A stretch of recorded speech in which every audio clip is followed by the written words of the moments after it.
bulan Juni lalu, Samsung mengeluarkan dua smartphone baru seri A, yaitu Galaxy A21s dan Galaxy A11.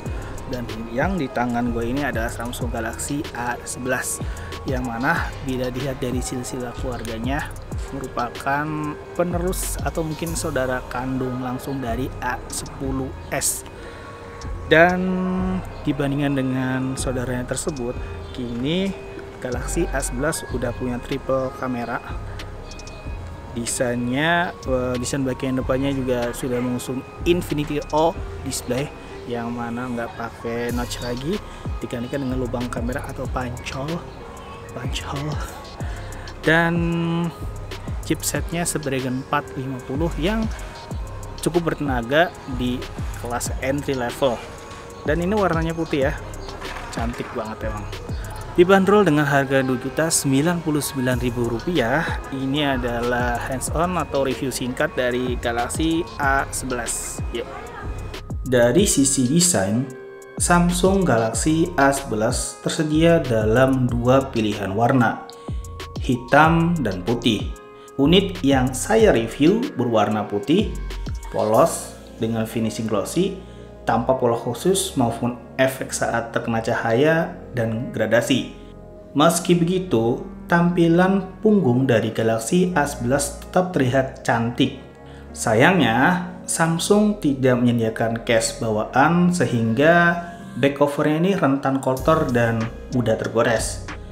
Ke bagian muka tersaji Infinity O display yang tampil kekinian, tapi masih menggunakan panel TFT PILS, bukan IPS maupun Super AMOLED. Ukuran layarnya cukup lapang, 6,4 inci dengan resolusi sebatas HD+, dalam rasio 19,5:9. Harap dimaklumi, Samsung memang menempatkan Galaxy A11 sebagai smartphone entry level. Kualitas layarnya tidak istimewa, tapi sudah cukup baik dalam menampilkan konten media sosial seperti Instagram, browsing, maupun nonton video. Balik ke belakang, bisa dijumpai 3 unit kamera yang berjajar secara vertikal tanpa bingkai persegi panjang.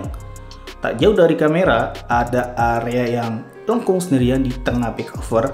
Bagian tersebut adalah sensor pemindai sidik jari konvensional.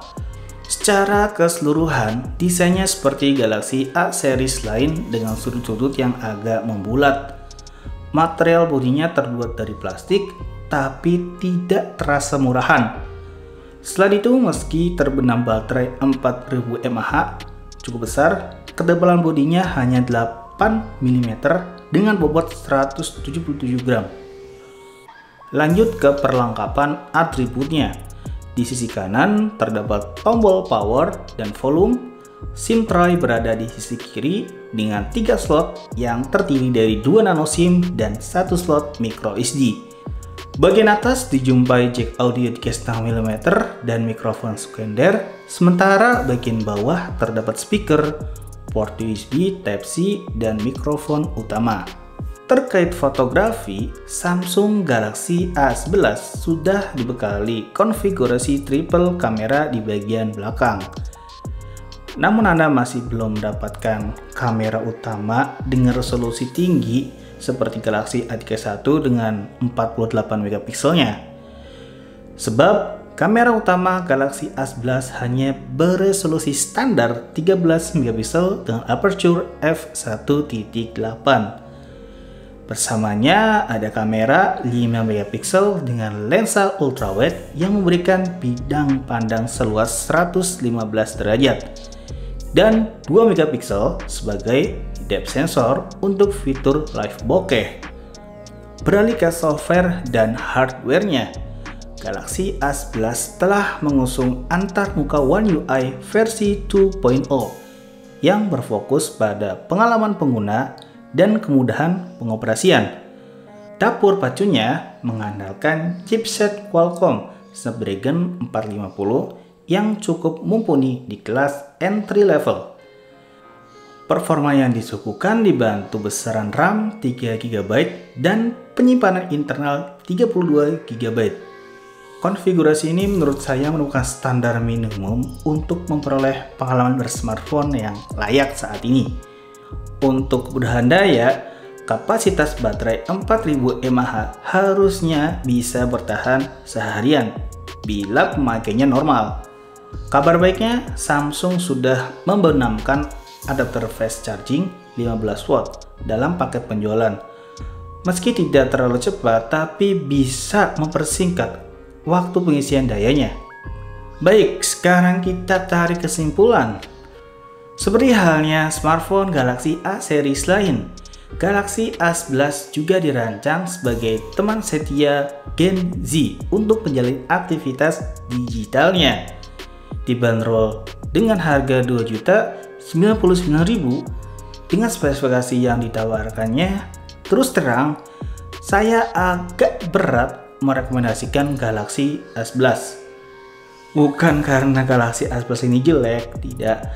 Tapi karena keberadaan Galaxy A21s yang posisinya menurut saya cukup dekat, tapi perbedaannya cukup signifikan. Menurut saya, Galaxy A11 ini masih di level yang sama seperti Galaxy A01 dengan sedikit peningkatan. Perangkat ini masih ditujukan untuk pemula, misalnya untuk anak sekolah yang baru pertama kali dibeliin smartphone oleh orang tuanya, atau mereka pengguna smartphone jadul dan ingin berpindah ke smartphone yang lebih modern. Jadi itu review Samsung Galaxy A11. Gua Lukman, pamit undur diri dan sampai jumpa di video berikutnya.